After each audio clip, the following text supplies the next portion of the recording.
Live from your home of Techies talking about tech things, you're listening to Techies Talking Tech Tonight. It is January 13th, 2015, and I'm your host, Trey Comstock. With me this week as ever is Executive Editor Jimmy Principe. Hello, Internet. Trey, you forgot. It's Tuesday. It is Tuesday. It's Tuesday. I often try to build in, a subtle amount of Ryan Davis homage into what I'm doing. Because, honestly, a lot of, our work, or certainly my work, is inspired by him. And so he would open the Bombcast, the giant Bombcast, with "It's Tuesday." And, when I do podcasts on a Tuesday, I do usually like to throw in the "It's Tuesday." But it is Tuesday. It is actually Tuesday. It's and we are Friday. Back for a new year of Techies Talking Tech Tonight. Still not used to that 15 at the end of the year. Yeah, no, I recently I have to include it in bulletins and things. I'm like, I gotta think about this. But that's terrifying. The 90s were more than 15 years ago. Yeah, no, they were, as it turns out. And that means that children born in the 2000s are in high school. That's the one that'll get you. It's not. Which means the children that were not alive when September 11th happened are in middle school, are almost in high school, are the same age that you were when 9/11 happened. That's true, actually. So think about that for a second. That the ever constant march of time slips by, and now because you were what, 7th grade? Yeah. Those kids have no memory of 9/11 because they weren't born. Yep. Gosh, that's terrifying. I know. I thought it was scary when I had 6th graders that were born in the 2000s. I thought that was the craziest thing. 6th graders born in the 2000s, unbelievable. Now it's now they're high schoolers. Now they're high schoolers, and they're born in the 2000s. That makes me terrifying. That is terrifying, and that makes me feel old. So. Speaking of I guess high school, you feeling old and me feeling old, I finally my thing that I have brought is that I have finally embraced Adobe Creative Cloud in a big way. I have all the things plan. Because the price difference between the one thing plan and the all the things plan is not significant. It is significant. It's twice the price. Well, yeah, but when you consider that if you need 2 of the things, which you I might did. as well just get all of the Well, things. they offered the photography package, which got close to what I wanted, but wasn't quite there. Which is what I actually have. Right, so that's Photoshop, CC, and Lightroom. And so that was really tempting. But then I looked at it and go, for not that much more, incrementally, I could have Premiere wherever I wanted it, and Adobe Audition, and finally close a hole in my video editing experience and finally learn After Effects, which, it's just been this glaring hole in my education because I wasn't interested in it when I was training. I was very focused on this is the thing I do and this is the thing I don't do. And so, at some point I'll just get to sit down and play with, and actually it was the inclusion of, this went on in a text message string. The inclusion of After Effects was the thing that finally pushed me over. It was like, well, do I really need it? And then it was like, After Effects sold. So really all you need is After Effects. Well, no, I really wanted Premiere because... Well, and Photoshop. It was the choice between the photography plan and all the things. And having Premiere, After Effects, and Audition are 3 tools that I'll use a lot. It means I can edit on the workstation PC as well as on the MacBook Pro. I'm still using Final Cut on the MacBook Pro. You'll take Final Cut from my cold dead hands, maybe. Although Premiere looks and acts much more like the Final Cut I trained on. I think on purpose. Actually, I know on purpose. I was like, oh, no, I kind of feel like I'm back in a more advanced version of Final Cut 6. This feels like home. I was like, oh, right. So you hit your markers and you drop a marker, and that's how you know how to go back to the thing. And you set your ins and outs in this screen, and then you dump it. Oh, I've messed around with Final Cut 6. Now that you say those words. And the totally, gradientless, non-3D, just shapes. 2D shapes are your timelines and how the timeline looks. It's like, I finally, after my 2-year sojourn, my 2-year stint in Final Cut X, and I am not a detractor from Final Cut X. I think it's not actually amateur software. It just looks more like iMovie, and so there is a certain comfort that comes with this. This looks like home.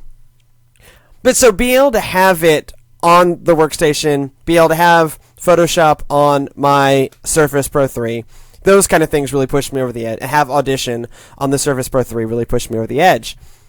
What I'll say about it is obviously the software is better. I was using Adobe Creative Suite CS3. So I bought it in 2008. So it really should be better than software. Surprise. Than software I bought literally 7 years ago in the spring semester of 2008. The only one I've really spent a lot of time with right now is Photoshop, and that is obviously more powerful. I'm not going to sit here and review Photoshop CC. That would be pointless. I think what's interesting to talk about is this move to Creative Cloud. Well, and not only Creative Cloud, but Office 365, for example. Yeah. I mean, just the idea by both Adobe and Microsoft that this is really the future. Yeah. And in a big way, you can even look at how Apple does operating systems. Yeah, that it's just operating systems are to further the hardware. Right. For me, with Adobe Creative Cloud specifically, it is very much like Office 365. I used to worry and build my workflow over what computer had what software tools, right? So I'd think, well, my MacBook Pro is always going to be the one with the advanced tools, because when push comes to shove, that's where I really need to do my advanced work. So it was the one with CS3. Right, and you get one install. And I get one install. So it was the one that had CS3. It was the one that had Real Office. It was the one that had, obviously, it's still the one that has Final Cut. What having having Creative Cloud lets me do is I no longer think like that. I'm like, oh, I can just so you get 2 simultaneous logins on Creative Cloud. So I can have stuff up and running on 2 computers, and it doesn't freak out. Now, I have 3 computers in the mix, so that's a little clunky, but they've got to cut it off somewhere. I get it. This is expensive software. And they want you not just buying one subscription for a whole They're not office. doing ridiculous things like, no, you get it on 1 computer. Right, so it's 2. And which would be this is fully unuseful. Of course, I want it on 3, but I'm always going to want it on X plus 1, right? Whatever X is, I'm always going to want plus 1 computers. So 2 is fine. That doesn't actually bother me. But it just changes the way I think about working with creative software. So now I'm like, oh, I can edit video on the workstation, on the studio workstation with Premiere. No problem. I can have Photoshop wherever I need it. So sometimes I need it at Emory, but I don't have it on my Emory computer, so it'll be on my Surface Pro 3. And I can create graphics very quickly on the fly on my Surface Pro 3 because Photoshop's just there. I can finally transition to Lightroom, which I love Lightroom. Well, look, and I've fundamentally tanked iPhoto. Why me, as a nearly professional photographer, am still using iPhoto is mind-boggling. I know. Yeah. I edit in Photoshop, but I never, Lightroom wasn't a thing when I was training. These newfangled softwares, I just don't know. You need those kids to get off your lawn. Kids to get off my lawn and realize that their lawn is better. But it really is just that comfort of, I have all the tools. So we're now going to be able to standardize on Adobe Audition. Now, that would have cost a lot of money because we need it on at least 2 computers. And now it's just included in it. That's not a tool I would have gone out and bought. But I'm now going to be able to use more advanced audio production software just because it's included. All of these things, it is a really good deal for what it gives you access to. I think the constant fee I will end up paying more in the long run. Not this year, but over a 4-year span, because I would not normally upgrade. I'm going to end up paying more in the same way that I'm going to end up paying more for Office 365 than I would I would pay $150 once and get Office Student Edition, right? So I will end up paying more. But what I'll have to suss out in the long term is if having access to all of these things in multiple places and always having the latest version of these things is really worth that incremental cost to me. And that's what I just don't know. Right now it's great. Because I'm paying $20 a month and rather than $1,600, and I have the whole Adobe Creative everything. Fantastic. Well, the thing that you have to keep in mind is how long would it take you to reach the cost of the original product? For me or for normal people? For me or for normal people? For you. Years. 2 years. For normal people. A lifetime. Because it was like Creative Suite, at least the last time I looked at the price of this, was like $1,600. Yeah, I think that's right. Right? So yeah, for people who are not working in the education and nonprofit spheres, whatever, dude, this looks, I'm paying $250 a year or whatever it is. It would take a significant number of years to reach $1,600. And with Creative Suite, it took quite an expensive package. Maybe it was a $2,400 package. I can't remember now, to get everything. A lot of people. Yeah, they always left out one of the main things. Right. So, like the one I had. It's like you left out Premiere, or you left out Illustrator. Illustrator. Left out Premiere, or you left out InDesign, or you left out. No, that was the one. So, like the one I have is CS3. I don't remember what it's called, but it was Illustrator, Photoshop, InDesign were the big three in there. And then, there was one that was everything, but in my head it was like $2,400. What I remember it being when they announced Creative Cloud was it would take you something like 3 years. And so it helps Adobe. So I was thinking about this recently for Microsoft and specifically, and we'll talk about this on the other show later this week, but today is the last day of free support for Windows 7. Wow, you're right. Holy crap. Today's the last day. So Microsoft is basically saying, we're not going to support this unless you pay us sure, going forward. It came out a while ago. It's old. Yeah, it's old software. And Windows 8 isn't a smoking wreck anymore. 8.1 is definitely not a smoking wreck. That's what I mean. 8.1 isn't a smoking wreck. And Windows 10 looks like it's going to be flippin' fantastic.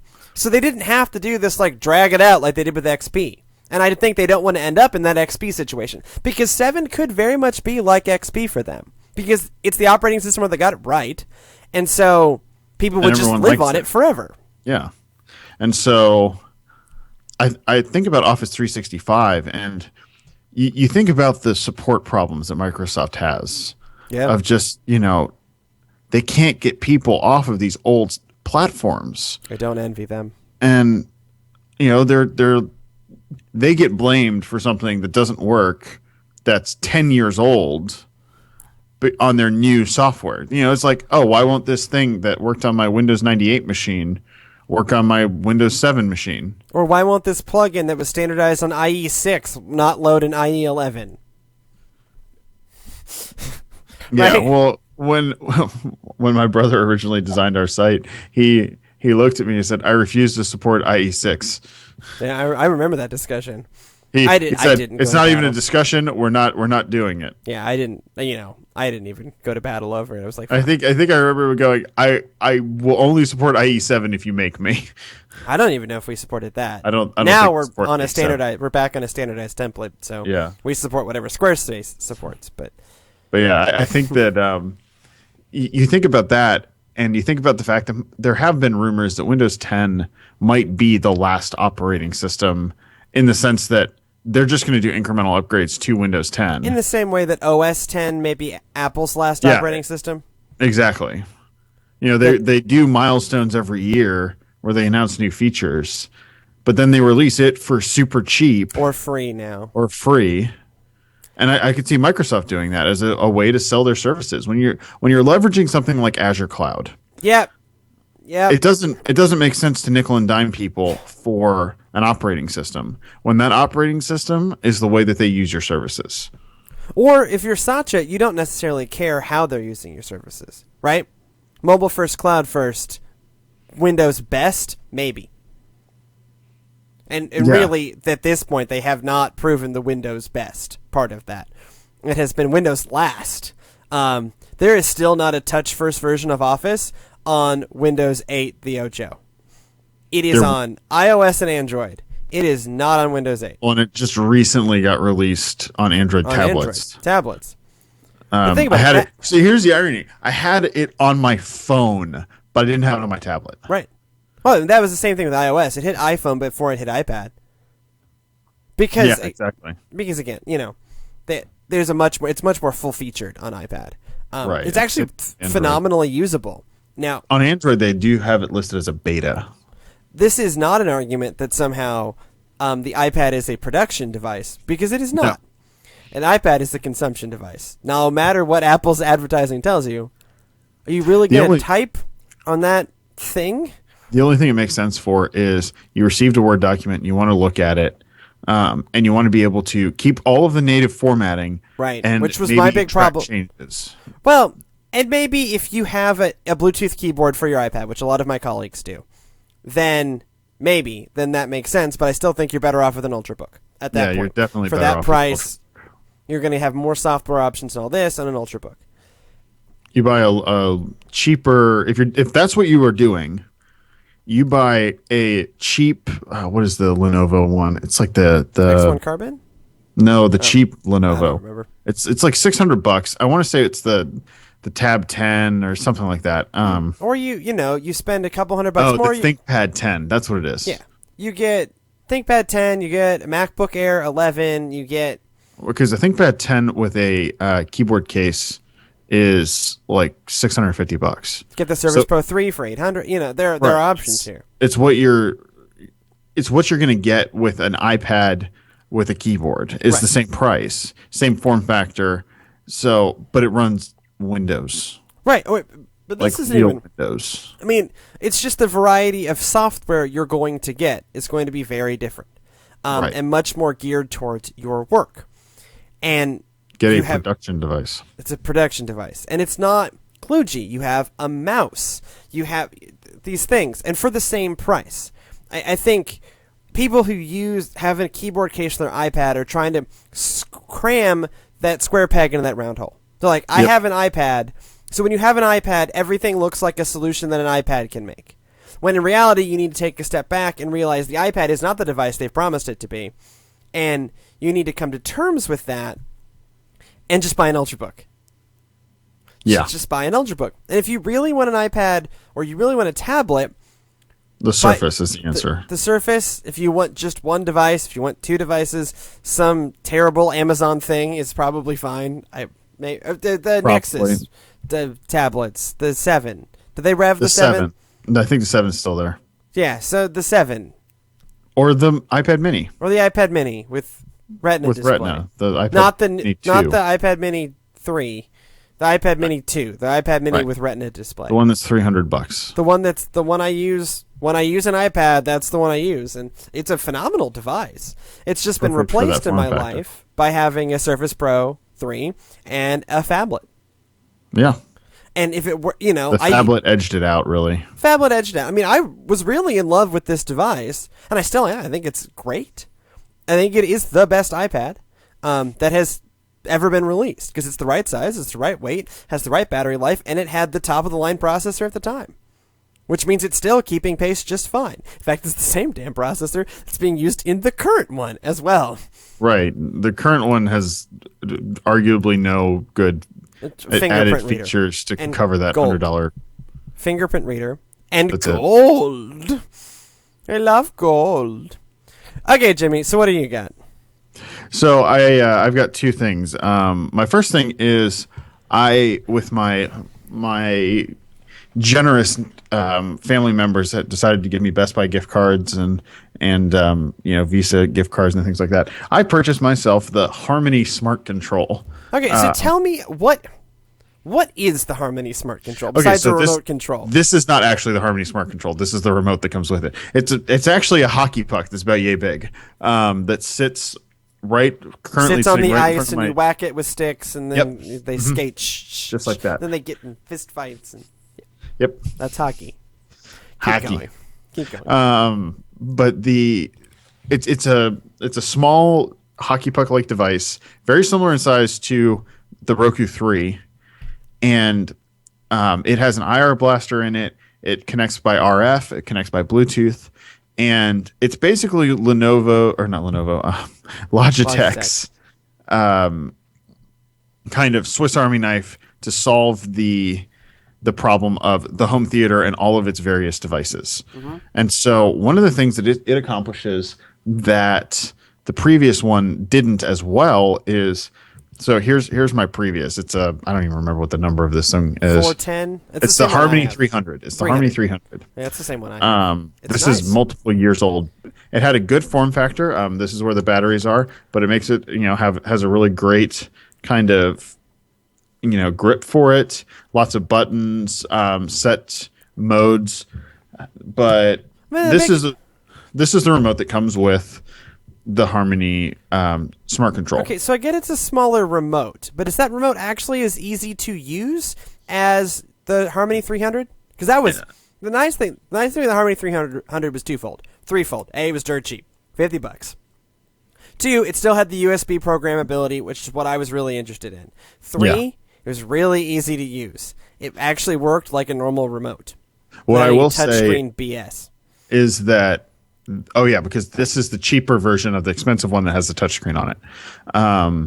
What I will say is that my girlfriend, who's technologically inept by her own words, finds this remote easier to use than this remote.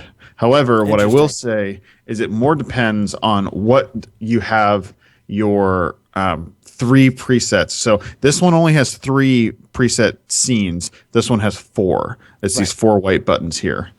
And I mean, I have mine for set my Roku, my Xbox One, and I had it to set my PS4. But what I think I'm going to do, because I don't play the PS4 as much as I'm using the Xbox One. You actually got it to work with the PS4? No, it doesn't work with the PS4. It only makes sense for turning on the TV and setting the AV receiver to the PS4's channel. Yeah. Which is something that when I need to do that, I have. So this is the remote, but it also has an app that works with it. Okay. Which can help solve some of these problems. So in my activities, I have what my 3 things are, which are PS4, watch Roku, and play Xbox One. Right. Which are the 3 things that I have set to my 3 on the top. But then I also can go in and it shows all of the devices that I have. Yeah. Including my television. And then I can pull up the remotes for those various things. So if there's something specific I need to do, I have the ability to pull up the remote that has all the buttons for it. Which helps, but is not a solution. So I would give it this is a great remote. Mm-hmm. It's much smaller, and for doing so, if you only had a Blu-ray, let's say you have you're using an Xbox One as your main kind of Blu-ray player, and you have a cable box, and you want to be able to control the cable box and the Xbox One and the television and an AV receiver with this device. You have the Xbox One and the cable box. The cable box goes into the Xbox One. The Xbox One goes to the AV receiver. AV receiver goes to the television. All you want to do is turn it all on. You can do that all with this remote. I can also do that by saying 2 words. True. Xbox on. Well, that's very true. So with Xbox, it's a worse example. If you have a Blu-ray player instead of an Xbox, and you want to watch a Blu-ray, watch TV on your cable box, and that's it. Because a lot of the Blu-ray players have the built-in smart stuff, or a lot of the TVs have the built-in smart stuff. Yeah, they do. You can control all of those things using this remote. But if you have anything more than that, like me, and I understand that I have a unique situation. Not really. Not in this day and age. Well, in the sense that... Not for people who are buying Harmonies. That's true. This does not have enough buttons. So here's my thing with Harmony, though.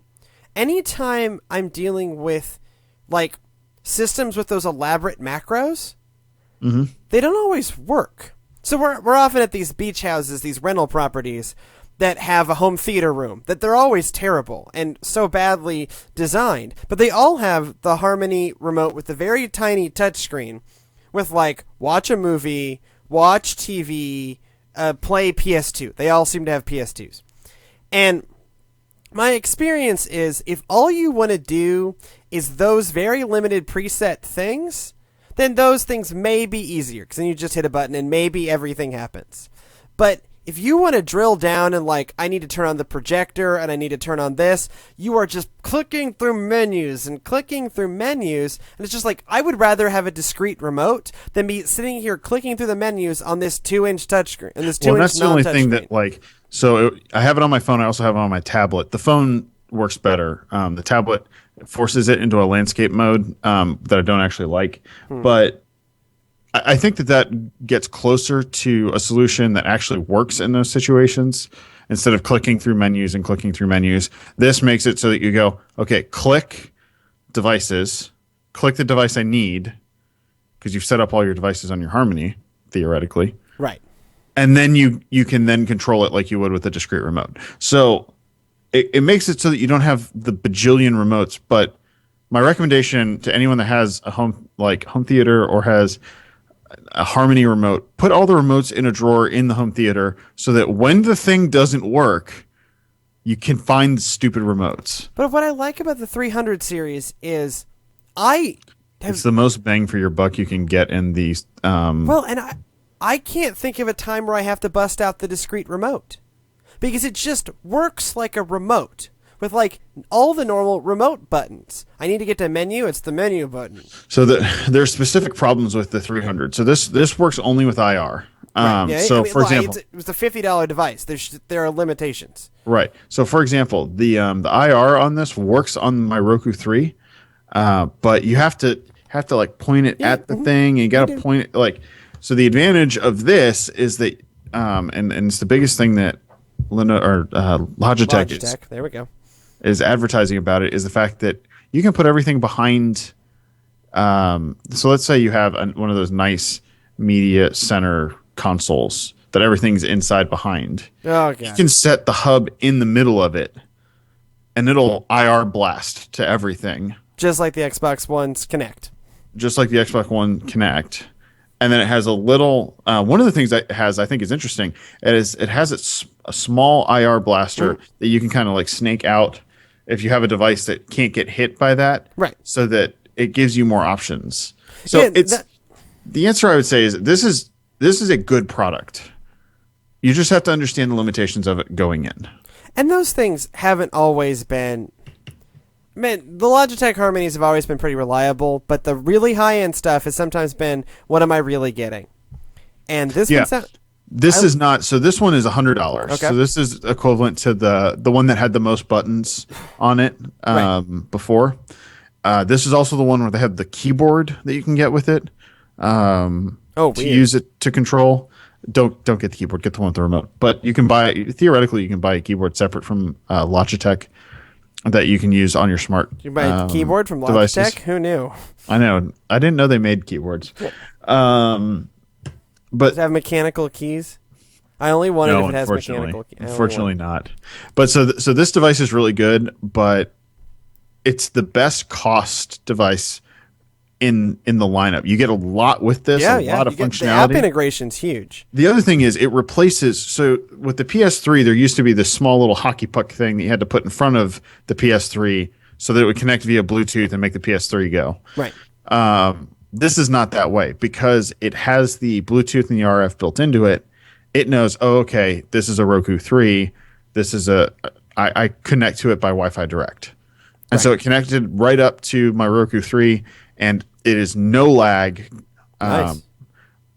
It's like using the Roku remote, whereas using the Harmony 300 was like using some third-party kludgy thing. So it's a lot better than a lot of the offerings at that price point, and it makes a lot more sense than the $300 device, which is the same box, just with the 2-inch touchscreen. Right, but it makes the assumption. I think that $300 device makes the assumption you don't have a device, your own tablet. If you have your own tablet, if you have your own smartphone, that thing makes no sense because you're going to have a better user experience with your tablet or your smartphone than you are those really kludgy small Logitech screens. I just find Right. those things nigh unusable. You can have that nice, 5 to 10 inch screen real estate. I think that's the perfect application for a tablet app. Oh, yeah. They're couch devices anyways, right? Right, yeah. And then my other thing, so this was my main thing. My other thing is I've been playing a lot of Forza Horizon 2, and I've been very currently it's the game that is in the Xbox, so therefore it is the one I'm playing the most of. Sure. It is so much fun, and the craziness of the challenges and the cars that you get and just like I'm currently doing a challenge where I have to try to make a Nissan 350. Was it or GTR 350? I think that's what it is. 350Z? Or the No, no, I know what you're talking about. Yeah, it's the other one, the next step up one. Yeah. I have to get 20 air moves in like 2.5 minutes. So it's like this warehouse area, and there's a bunch of ramps and things, and so you just drive around and try. I haven't been able to complete it. I've been having difficulties because I haven't figured out the map yet. Sure. There's obviously a series of them that you have to do, so you don't have to double back very much. But it's just really stupid fun, and it creates these little these little competitions within your friends, and I've gotten to the point where you can have a club with people that you drive in. You can drive in a club with your friends in a racing game that's worth a darn. So, unlike Drive Club, which still has not released for free to PS Plus members, although it was supposed to do that at the launch of the console more than 12 months ago. Yes. Because the whole thing just took too long, released broken, was not that... even the core gameplay loop wasn't great. They're basically saying, we don't want to release to PlayStation Plus because our servers can't handle it. Right. If we release it to PlayStation Plus, we will die. Right. And that which tells me you did not plan ahead. Right. That should tell you something.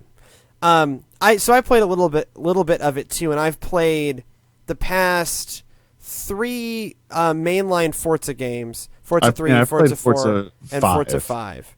And then I've played the original Forza Horizon. What I'll say is the Forza Horizon games, this one and the original game, is slightly more arcade handling than the mainline Forza series. Okay? It's far more forgiving. Right. And that's a good thing because it doesn't go too far into that arcadey-ness. So I feel like Need for Speed especially is so often just too arcadey and too loosey-goosey and too forgiving to the point where you don't feel like you're driving a real car. You feel like you're doing Mario Kart in a Ferrari. Right. And this isn't that. I mean, it keeps enough of the simulation handling to be fun and be challenging and feel somewhat realistic without being as unforgiving as the mainline Forza series or certainly Gran Turismo. My added comment on that is I got an Aston Martin Vanquish. Cool. The new one. Yeah. And because I wanted to do gearbox. Yeah, the one with the decent gearbox. The OG one, which is just too early in dual clutches. But I outfitted it. I was going to do the championship series with it. Oh my gosh, I can't drive that car. It's squirrely. Have you turned on traction control? I need to go back and turn that back on. See, that's the thing. For me, in the Forza games, there's a point that I run up to where I leave the traction control on. Or leave the traction control off. And that's usually like the A-spec cars. So they rank the cars D, E, D, C, B, A, S, and then R. I think is the top one. And so when you get up through A, I leave the traction control off. And I figure, I'm good enough at driving games that I can leave it off and consistently win. And, I like the balance of challenge but still being able to win in racing games. It's, life's too short to spend your time banging your head against a wall in racing games. Although I'm not a Dark Souls fan, so maybe, you just amp it all the way up and make this the Dark Souls of racing games. But once I hit about A, I'm good. And then after A, with S and on up, I just turn the traction control on. And it's just a lot more fun. Yeah. I get it. It's not the full sim experience and all that. But, again, Well, the other thing is I'm that bad at video games. the thing you have to remember is that Forza Horizon is about fun. Well, it can be, or it can be whatever you want fun to be. It's more about fun than other things are. It's more about fun than As far about as, simulation. Absolutely. Yeah, like as compared to Forza 5. Like Forza 5 is very much about not the fun aspect as much as it is about the making sure that it's a real racing sim, or driving sim, so you feel like you're really driving this car. Yeah, I actually including think all that of the is, craziness that is that car. I actually think that is fun, but I get what you mean. I mean, But it's a different kind of fun. Forza Horizon has like a dumb story mode. It's really dumb. It is really dumb, but it's not as dumb as the Cruise story mode. The Cruise story mode had you like joining a gang, and you rose up the different levels in the gang, and your rank in that gang was named after cylinders. So you'd be like a V4 in this game, trying to get all the way up to a V8, avenging the death of your whatever. That's too much story for racing. No. The Forza Horizon is totally the, hey, we're doing this driving thing. Let's go race some cars. Right. Well, it's like you're at a festival. Hey, let's go to the next. Yeah, you're at a festival, and let's go to the next. Let's go to the next stage, and let's go to the next thing. Like, it just kind of gives you a little bit of direction, and it gives you. I think you want some form of story in an open world driving game, or else why are you driving around this world competing in events? It gives you a reason to be, without making you cringe, without getting in the way. I mean, also like. The crew had like watchtowers you had to climb, but they were for cars. So you had to go to satellite dishes and synchronize with the satellite dishes to unlock different aspects of the map. I mean, it was literally a Ubisoft open world game with cars. Just like Watch Dogs was an Ubisoft open world game with hacking, and Far Cry is an Ubisoft open world game in first person. It's just like Ubisoft is at the point where they only make one game. It's just Assassin's Creed. 4 flavors of one game. It's just all the different shades of Assassin's Creed. They hit on this thing that is beautiful. 50 Shades of Assassin's Creed. It's the 50 Shades of Assassin's Creed. There we go. There's our show title. 50 Shades of Assassin's Creed. On that note, it's probably time to end. Thank you so much for joining us on Techies Talking Tech tonight. If you have any feedback for us, podcast at techlesscall.com, facebook.com/techlesscall, pinterest.com/techlesscall, or at techlesscall on the Twitters. Good night.